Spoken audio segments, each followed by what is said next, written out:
이 감사와 즐거움의 찬소리가 1620년 12월 26일 폴리모스 해변에 메아리 쳤습니다.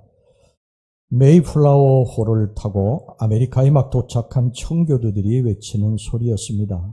모래를 하늘에 날리면서 하나님 앞에 찬송을 부르는 사람들, 바위를 끌어안고 시편 100편을 큰 소리로 외우는 사람들, 그들의 기도와 찬송과 외침은 모두가 하나님께 감사하는 기쁨의 합창이었습니다. 그들은 평탄한 중에 감사드린 것이 아닙니다. 그들이 신앙의 자유를 찾아서 영국에서 떠날 때 180톤밖에 되지 않는 작은 배였지만 그 배를 주신 하나님 앞에 감사를 드렸습니다. 평균 시속 2마일, 걷는 속도보다 느린 속도로 117일 동안이나 계속 전진할 수 있었던 것도 하나님 앞에 감사드렸습니다. 항해 중에 두 사람이 죽었으나 한 아기가 탄생하였음을 감사드렸고, 폭풍을 만나서 큰 돛대가 부러졌으나 배가 파손되지 않았음을 하나님 앞에 감사드렸습니다. 산더미 같은 파도가 밀려와서 거기에 휩쓸려서 여자들이 바닷속으로 밀려 들어갔던 사건이 2번 있었는데 모두 다 구출받게 된 것도 감사드렸습니다. 사실 아메리카에 도착한 것은 한 달 전이었습니다. 그러나 그들은 인디안들의 방해로 상륙할 수가 없었습니다. 그래서 할 수 없이 다시 바다로 나가서 상륙 지점을 찾아 헤맸습니다. 그러다가 이 폴리모스 항에 상륙할 수 있었음을 감사드렸습니다. 무엇보다도 그들의 감사, 최고의 감사는 고통스러운 3개월 항해 중에 단 한 명도 돌아가자는 사람이 없이 전진하자고 주장한 그 믿음과 용기를 주신 하나님께 감사드렸습니다. 폴리모스 해변에서 모래와 바위를 끌어안고 부른 감사의 대합창은 결코 평탄함 속에서 부른 찬양이 아니었습니다. 그 당시 미국 땅은 넓은 광야에 지나지 않았습니다. 그들이 도착한 후 곧 추운 겨울이 닥쳤습니다. 그들 대부분은 도시 생활을 해왔던 지식층들이었습니다. 이런 그들에게 나무를 베어 집을 짓고 땅을 파서 농사를 짓는 일은 정말 고된 노동이었습니다. 절반이 그 해의 추위와 굶주림 때문에 죽었습니다. 그러나 인디안들의 도움을 받아서 그해 가을 피땀 흘려 거둔 첫 수확을 가지고 하나님의 전전 앞으로 나아갑니다. 하나님의 성전 앞에 나아가서 하나님 앞에 눈물로 감사 예배를 드렸습니다. 이것을 기념해서 1864년 링컨 대통령이 11월 넷째 목요일을 감사절로 선포하며 이렇게 말했습니다. 우리의 경건한 조상이 이 아메리카 땅에 감사의 씨를 뿌린 그 신앙을 만대에 계승하기 위하여 이날을 국가 축제일로 정한다. 이것이 바로 우리가 지금 드리고 있는 추수감사절의 유래입니다. 평탄한 가운데 드린 예배가 아니고요.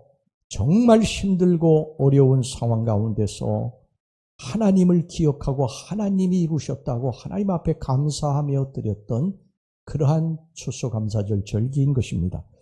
이 추수감사절은 사실은 어떻게 보면요, 성경에서 유래됐다고 봐야 되죠. 성경에도 추수감사절과 유사한 절기가 있습니다. 바로 장막절, 수장절이라고도 불리는 초막절입니다.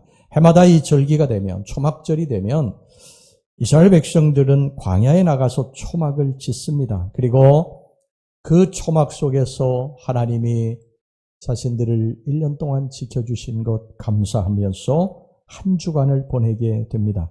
요즘은 이제 광야로 나가지 않고요. 자기 집 옆에다가 4개의 이 프레임을 세우고 판넬로 벽을 막고 그 위에다가 감람나무나 또 종려나무 가지들을 얹어서 지붕을 만들어 초막을 짓습니다. 이것을 수코트라고 그럽니다. 사람들은 그곳에 들어가서 이제 예배도 드리고 성경도 읽는데 특별히 이 시편을 주로 읽습니다. 그런 후에 식사도 하고 노래도 부르고 춤도 추면서 일주일 동안 축제를 즐깁니다. 뿐만 아니라 이 축제 기간에는 자신의 수코트에만 거하는 것이 아니라 다른 사람이 지어놓은 수코트에도 들어가서 거기에서도 같이 파티를 열고 일주일 내내 즐거워하며 보냅니다. 이 초막절은 이스라엘 백성들이 애굽에서 나와서 40년 광야 생활을 하면서 하나님의 인도하심을 받은 것을 감사하는 절기입니다. 그들은 수코트에 모여서 하나님이 광야에서 자신들을 낮에는 구름 기둥으로 밤에는 불 기둥으로 인도하신 것에 대해서 감사했고요. 그리고 먹을 것이 떨어졌을 때 하나님께서 하늘에서 만나와 메추라기를 보내셔서 먹이신 것을 감사했고, 물이 떨어졌을 때, 마실 물이 없을 때 하나님이 반석에서 물을 내셔서 그들에게 먹여주신 것을 감사했고, 그 광야를 지날 때에 수많은 대적자들이 자신들을 죽이려고 달려들 때에 하나님께서 그들을 막으셔서 이스라엘 당신의 백성들을 보호하신 것에 대해서 감사했습니다. 이렇게 초막절은 하나님이 베풀어 주신 은혜에 대해서 감사하는 절기입니다. 특별히 이들이 이렇게 이제 수코트를 만들어 놓고 지키는 초막절은 특별히 세 가지 감사에 초점을 맞추고 있습니다. 첫째는 가정에 대한 감사입니다. 이 수코트 초막은 온 가족이 모여서 함께 만드는 것입니다. 그러므로 이 수코트는 가족에 의해서 가족들을 위해 만들어지는 것이라고 할 수가 있습니다.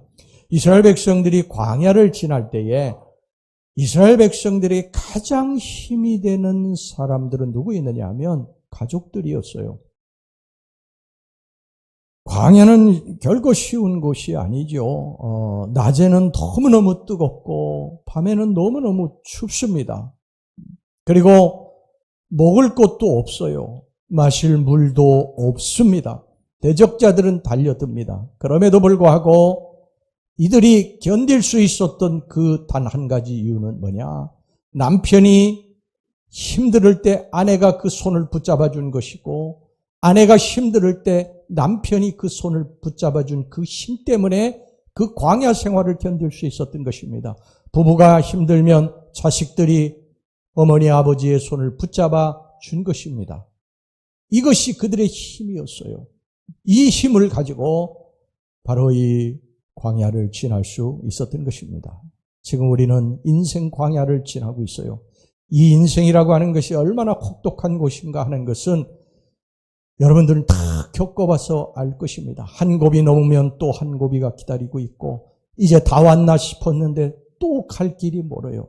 인생이 너무너무 힘들어요. 그때 여러분 지치고 힘드는데, 물론 지치고 힘들지만 아내가 더 지쳤을 때 남편이 아내의 손을 붙잡아 줍니다. 여보, 힘냅시다, 우리. 또 남편이 힘들으면 아내가 또 손을 붙잡아 줍니다. 여보, 힘냅시다, 우리 갑시다. 그리고 또 부부가 힘들으면 자식들이 부모의 손을 꼭 붙잡아 줍니다. 아빠, 엄마, 힘내세요. 여러분, 우리 인생인 광야에 누가 내 손을 붙잡아 줄 수 있겠어요? 가족밖에 없습니다. 가족이 있어서 견딜 수 있습니다. 지금 우리는 어려운 시기를 지나고 있어요. 많은 실직자들이 생기고 사업이 부도가 나고 물가는 치솟고 국제적 모든 환경은 점점 더 어려워지고 있습니다. 이런 때일수록 가정이 평안해야 되고 서로 힘을 주어야 할 줄로 믿습니다. 1921년 8월에 이 캐나다의 캠포베로에서 휴가를 보내던 중에 갑자기 다리에 마비 증세를 일으켜서 좌절한 미국의 정치인이 있었습니다. 그때 그의 나이가 39이었어요. 한참 막 잘 나가던 그런 때였습니다.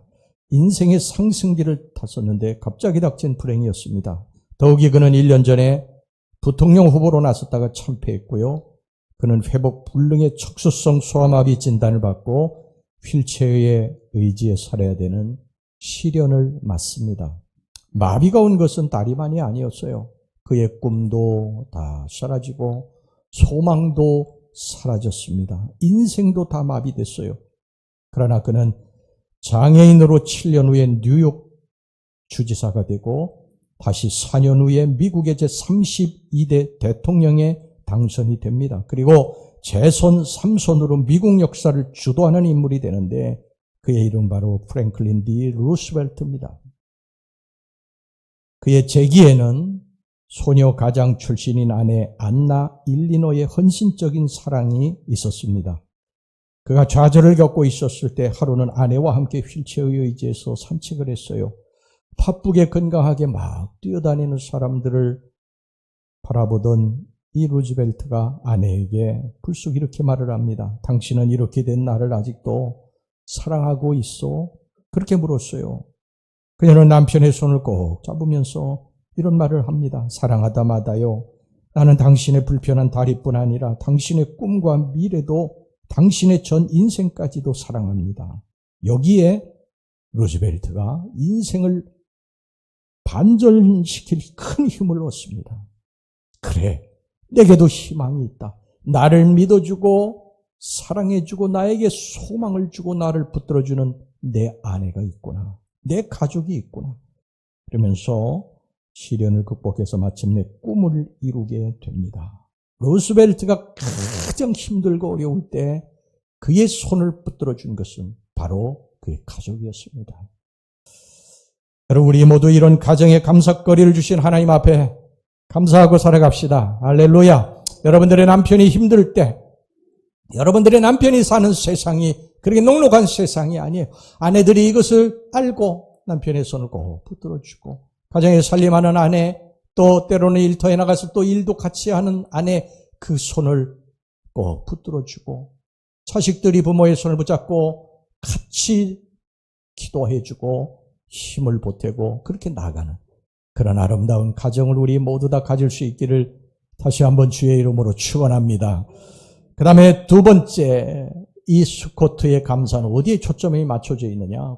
신앙 공동체에 대한 감사예요. 아까도 말씀드렸지만 이스라엘 백성들은 이 초막절에 자기 수코트에도 거하지만 다른 사람들이 만든 그러한 수코트에 가서 예배를 드리고 또 찬송도 부르고 기도도 하고 말씀도 읽고 그랬습니다.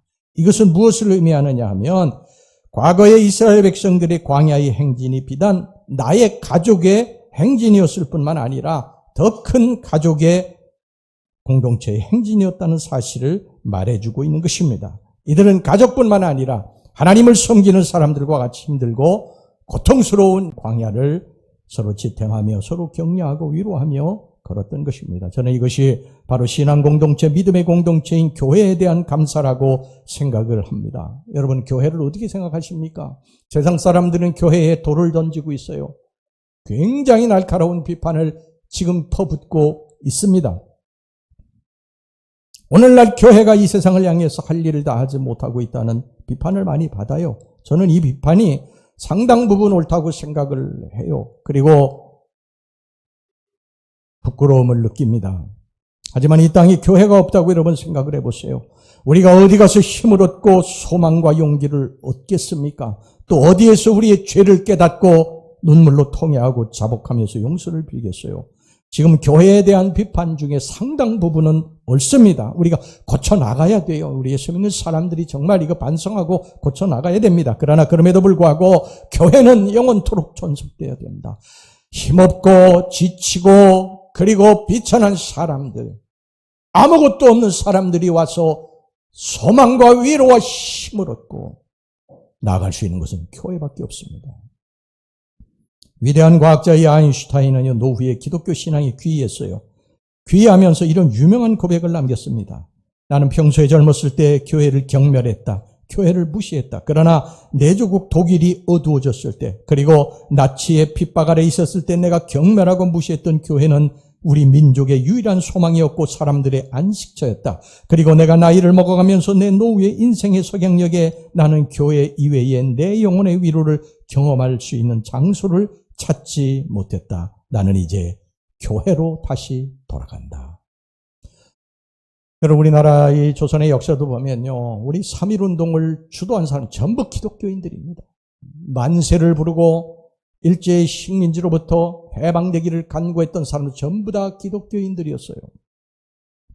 교회가 부족한 것이 있을 것입니다. 그러나 그럼에도 불구하고 교회는 하나님이 핏값으로 세우신 천국의 모형입니다. 이것만이 세상의 소망입니다. 우리는 이곳에서 힘을 얻고 위로를 얻고 격려를 얻을 것입니다. 내게 교회 주신 것을 감사하고 내게 교제를 나눌 수 있는 교우들을 주신 것을 감사해야 됩니다. 내가 힘들고 어려울 때 나를 위해 기도해주고 위로해주는 목사, 교우들이 있음을 감사해야 됩니다. 여러분, 우리는 교회에서 서로 용기와 힘을 주어야 됩니다. 여러분, 교회 와서도 사람들에게 상처받고 그러고 돌아가면 안 됩니다. 여러분, 교회에서는요, 사람들을 위로하고 소망을 주고 격려하는 말들만 해야 돼요. 남을 비난하고 지적하고 비판하는 말들을 자꾸 하면 안 됩니다. 교회 오면 따뜻한 말을 듣고 힘을 얻고 그렇게 돌아가야지, 교회 와가지고 오히려 더 좌절하고 낙심하고 그렇게 돌아가서는 안 됩니다. 그렇게 만드는 사람이 돼서는 안 되는 거예요. 내 말로 인해서 다른 사람들이 힘을 얻는다. 얼마나 좋습니까? 얼마나 기뻐요. 나의 말로 인해서 저분이 힘을 얻고 소망을 갖는다. 얼마나 좋습니까? 여러분, 목사도 지칠 때가 있어요. 힘들 때가 있어요. 왜 없겠어요? 똑같이 인생 광야를 지나는데. 그런데 어느 날 목사님 힘내세요. 저희들이 기도하고 있습니다. 그러면 제가 주저앉았다가도 다시 일어나자. 그래, 우리 성도들이 계시는데 내가 다시 일어나자. 그러고 일어나게 되는 것입니다. 지적하고 비판하고 판단하고 수근거리고 그러면요, 있던 힘마저도 빠져버리게 되는 거예요. 여러분들도 다 그런 것들을 경험했을 것입니다. 그저 우리 서로 따뜻한 위로의 말 한마디, 소망의 말 한마디, 잘 될 것이라고 하는 한마디, 장로님 잘 될 것입니다. 좋은 일들이 있을 거예요. 권사님 잘 될 것입니다. 좋은 일이 있을 것입니다. 이런 말들을 좀 우리 서로 해줄 수 있기를 주의 이름으로 축원합니다. 이 서울에서 목회하고 있는 어느 교회 목사님이 쓴 글을 제가 한번 읽어본 적이 있는데요. 어느 날 임원회 때 한 사람이 목사를 계속 공격을 한 것입니다. 그러니까 마음이 편치를 않죠. 그리고 이제 임원회 끝나고 그날 저녁에 설교를 하는데 영 마음이 편치를 않습니다. 기쁨이 없어요.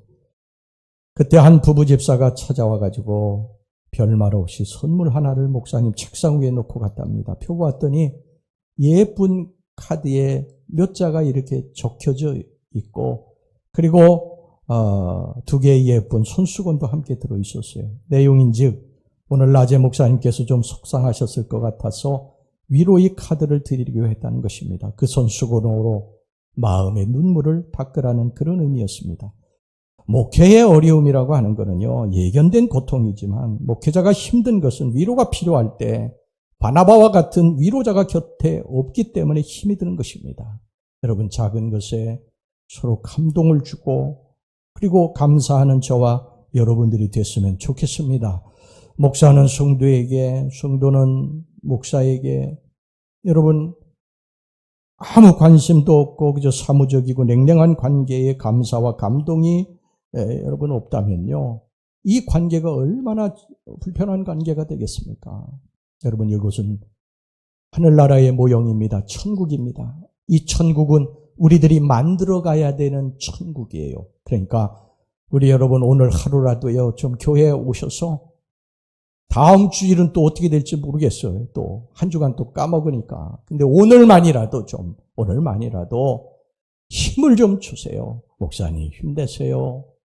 연말에 얼마나 힘드십니까? 힘내세요. 저희들이 기도하고 있습니다. 장로님 힘든 일이 있어도 잘 될 겁니다. 장로님 힘내세요. 권사님 잘 될 것입니다. 좋은 일이 있을 것입니다.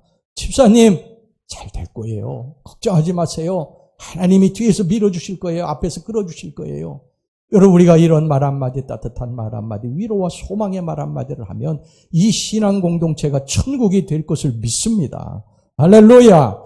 저와 여러분들이 이런 역할을 해야 된다는 거예요. 예수님이 그렇게 사셨지 않습니까? 예수님이. 그 다음에 마지막입니다. 마지막 또 하나의 감사가 있어요. 초막절에 이스라엘 백성들은요, 자기 집을 떠납니다. 자기 집을 떠나가지고 초막에 가서 거하는 것이죠. 초막절에 이스라엘 백성들은 집을 떠나는 연습을 합니다. 집을 떠나서 광야에 쳐는 장막에서 일주일 동안 야영을 하면서 지낸 것입니다. 이것은 일시적이기는 하지만 우리의 정들었던 집을 떠나는 연습을 하는 것입니다. 즉 우리의 육신의 장막을 떠나는 연습이죠. 우리도 언젠가 우리의 육신의 장막을 벗을 날이 옵니다. 우리의 육신의 장막을 벗을 날이 와요. 여러분 전도서 12장에 보면요, 우리 육신의 장막이 무너지는 것을 참으로 재미있게 표현을 하고 있어요. 전도서 12장 3절에서부터 5절까지 보세요. 집을 지키는 자들이 떨 것이며, 이게 무슨 말이냐면 이게 손하고 발이 자꾸 떨린다는 거예요. 특별히 이제 손이 덜덜덜덜 떨려가지고 음식을 먹는데 자꾸 떨어뜨리기도 하고 떨리니까 이 밥알도 자꾸 흘리게 되고 음식물도 자꾸 흘리게 된다는 것입니다. 그 다음에 여기 보면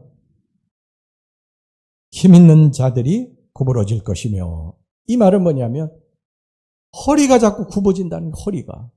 배에 아무리 힘을 주려고 해도 허리가 자꾸 힘이 없어서 굽어진다는 것입니다. 또 맷돌질하는 자들이 적음으로 그칠 것이며, 이 말은 입으로 씹는 것이 힘들어진다는 것이죠. 또 창들로 내다보는 자가 어두워질 것이며, 이 말은 눈이 어두워진다는 이야기입니다. 또 새의 소리를 인하여 일어날 것이며, 나이가 들면 잠이 자꾸 없어지는 거지. 그러니까 새벽에 자꾸 깬다는 것입니다. 또 높은 것을 두려워할 것이며, 나이가 들면 다리가 후들거리게 된다는 말이고요. 또 살구나무가 꽃이 필 것이며, 이 말은 나이가 들면 머리털이 하얗게 변한다는 뜻입니다. 또 메뚜기도 짐이 될 것이며, 이 말은 나이가 들면요, 모든 게 다 무거운 짐이 된다는 거예요. 나중에 돌아가실 때가 되면 혼잎을 하나 덮는 것도 무거워가지고 자꾸 이렇게 끌어내리는 것을 제가 봤어요. 그것도 무거운 거예요. 또 정욕이 그치리니, 나이가 들면 우리의 모든 욕망, 식욕, 성욕, 수면욕이 그치게 된다는 말입니다. 여러분, 그렇습니다.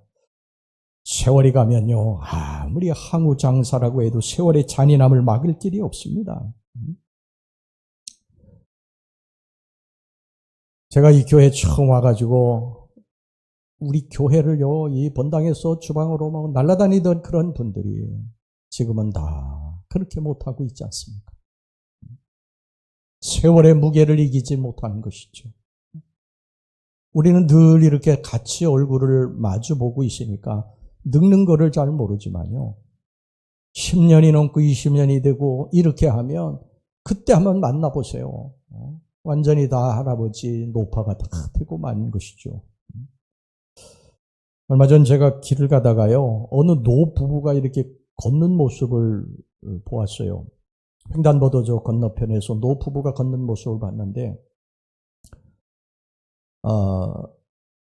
이제 그 할머니가 먼저 이렇게 부인이 이렇게 걷는데 아주 힘겨워 보였어요. 한 발 떼는 거 힘들어 보였습니다. 허리에다가 한 손을 대고 이렇게 걷는 모습을 보았어요. 근데 그 뒤에 이제 남편을 보니까 남편은 더 힘들어 보였어요. 고개가 90도로 완전히 꺾였어요.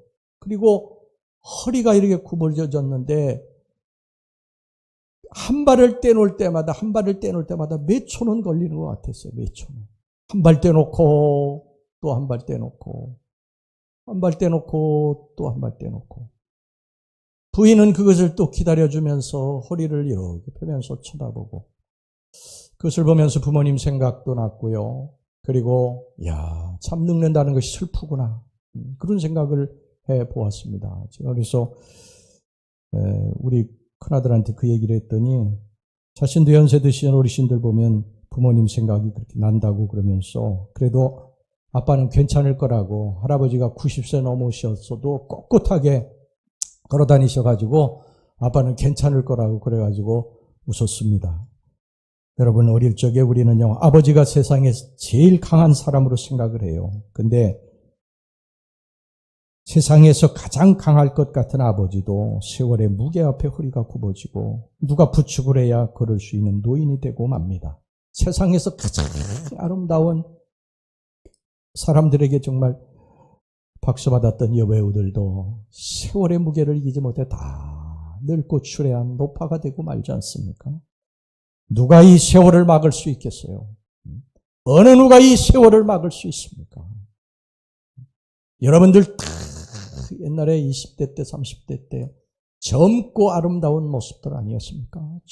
정말 막 보기만 해도 막 힘이 솟는 그런 얼굴들을 다 그런 몸을 가지고 있었던 분 아니에요. 그런데도 지금은 얼마나 많이 힘이 듭니까? 고려시대의 우탁이 지은 탈로가라고 하는 시조가 있습니다. 이 탈로가라고 하는 것은 늙음에 대해서 탄식하는 시가 탈로가입니다. 그런데 그 우탁이 지은 탈로가 중에 우리가 잘 아는 유명한 시가 하나가 있죠. 한 손에 막대 잡고 또 한 손에 가시 쥐고 늙은 길 가시로 막고 오는 백발 막대로 치렸더니 백발이 제 먼저 알고 지름길로 오더라.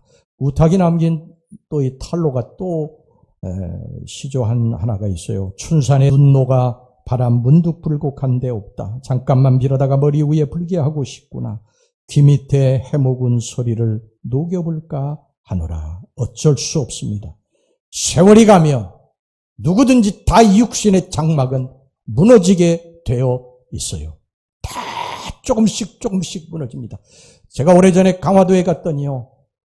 한옥집이 딱 길가에 있는 한옥집이 다 무너졌어요. 벽이 다 무너졌어요. 지붕이 다 내려앉았어요. 우리의 육신의 장막도 그렇게 내려앉습니다. 세월이 가면 다 내려앉습니다. 그런데 여러분 성경이 뭐라고 말씀하느냐? 우리의 이 무너진 장벽이 무너지면 새로운 장막을 너희들에게 줄 것이라고 말씀합니다. 고린도후서 5장 1절 보세요. 만일 땅에 있는 우리의 장막집이 무너지면 하나님께서 지으신 집 곧 손으로 지은 것이 아니요 하늘에 있는 영원한 집이 우리에게 있는 줄 아느니라. 이것에 대해서 우리가 감사해야 된다는 것입니다. 우리가 이 다음에 천국에 가게 될 때 우리의 이 늙고 병든 육신 가지고 가는 것이 아니라 하나님이 새로운 장막을 우리들에게 주실 것입니다. 이 육신의 장막은 벗어버리고 새로운 하나님이 주신 장막을 가지고 천국에 가게 될 것입니다. 우리는 이 땅의 생이 끝나면 우리 가족과 보냈던 행복의 순간들, 나의 사랑하는 가족들, 친구들, 교우들 다 뒤로 하고 떠나야 됩니다. 그러나 새로운 장막집, 즉 천국이 예비되어 있어서 다시 만날 수 있는 소망이 있는 것입니다. 저는 우리 믿는 이들의 행복은 이런 것이라고 생각합니다. 우리가 어느 날 세상을 이제 다 떠나갈 것 아니겠습니까? 남편이 먼저 떠나가든 아내가 먼저 떠나가든 떠나갑니다. 앞서거니 뒤서거니 하고 이제 가게 됩니다. 다 이별하게 됩니다. 홀로 그 길을 가야 되는 거예요. 그런데 여러분 아십니까? 내가 인생의 마지막 죽음의 이 골짜기를 지날 때에 나 혼자 가는 것이 아니라 주님이 내 손을 붙잡고 그 길을 같이 가신다는 사실입니다. 저는 우리 믿는 이들이 어느 날 세상을 떠나갈 때 여보 내가 먼저 떠나서 미안해요. 그러나 하늘나라에서 다시 만나요. 내가 먼저 가서 기다릴게요. 먼저 가신 분들은 그렇게 하시고 이제 가신 것이고 곧 이제 여러분들의 육신의 장막이 무너진 날 다시 가서 이제 만나게 될 줄로 믿습니다. 우리 다시 만나요. 다시 만날 수 있는 소망, 우리에게는 바로 이러한 천국의 소망이 있는 것입니다. 우리 주님은 십자가를 지기 위해 가실 때 근심하는 제자들을 향해 이렇게 말씀하셨어요. 요한복음 14장 1절에 3절 너희는 마음에 근심하지 말라. 하나님을 믿으니 또 나를 믿으라. 내 아버지 집에 거할 곳이 많도다. 그렇지 않으면 너희에게 일렀으리라. 내가 너희를 위하여 거처를 예비하러 가노니 가서 너희를 위하여 거처를 예비하면 내가 다시 와서 너희를 내게로 영접하여 나 있는 곳에 너희도 있게 하리라. 지금 어렵고 힘든 시기를 보내면서 많은 고통을 당하며 많은 것을 우리는 지금 이뤘습니다. 그러나 우리에게는 아무것도 뺏을 수 없는 저 영원한 천국이 있음을 기억하시고 주님 앞에 감사하는 절기가 되시기를 주의 이름으로 축원합니다. 여러분 추수감사절을 맞아서 감사를 생각해 보았어요. 그러나 우리가 추수감사절을 지키는 것은 오늘 하루만 추수감사절 지키고 나머지 364일은 우리가 불평하며 원망하며 살자고 하는 것이 아닙니다. 여러분, 우리가 어린이날을 지키는 것은요, 어린이날 하루만 아이에게 장난감 사주고 먹을 거 사주고 그를 따뜻하게 해주고 그것으로 끝나는 것이 아니라 365일을 그렇게 살라는 거예요. 어버이 주일 하루만 어머니에게 음식 사주고 아버지에게 음식 사주고 옷 사주고 그렇게만 하라는 것이 아니라 어버이 주일을 지키는 이유는 바로 365일 어버이를 그렇게 공경하라는 거예요. 추수감사절 오늘 지키면서 하나님 앞에 우리가 감사하는 이 이유는 뭐냐면 우리가 잊어버렸던 365일의 매일매일의 감사를 하며 살아야 된다는 것입니다. 이 추수감사절 맞아서 지난 1년 동안 하나님이 베풀어 주셨던 잊어버렸던 그 감사의 조건들 찾아내서 감사하시고 그리고 내년서부터 계속해서 감사로 하루하루를 살아가는 여러분들이 되시기를 주의 이름으로 축원합니다. 이제 마지막 글을 하나 소개하고 설교를 마치겠습니다. 음식 맛을 불평하려거든 먹을 것조차 없는 사람을 생각하십시오. 삶에 대해 투덜대려면 너무 일찍 저 세상으로 간 일을 생각하고 자녀에 대해 화가 나거든 아이를 간절히 원하지만 갖지 못하는 불임 부부를 생각해 보십시오. 당신의 직업에 대해 불만을 내뱉으려거든 실업자, 장애인, 당신 직업과 같은 직업을 가졌으면 춤추고 다니겠다는 사람을 생각하십시오. 손가락질하거나 남을 비난하려거든 우리 중에 죄 없는 자가 하나도 없음을 기억하고 우울한 생각들이 짓누르려거든 당신이 살아 여전히 존재하게 하심을 하나님께 감사하십시오. 우리 모두 하나님께 감사로 하루를 시작하고 감사로 하루를 살고 감사로 하루를 맺는 그런 매일매일의 감사의 삶을 살도록 합시다. 할렐루야.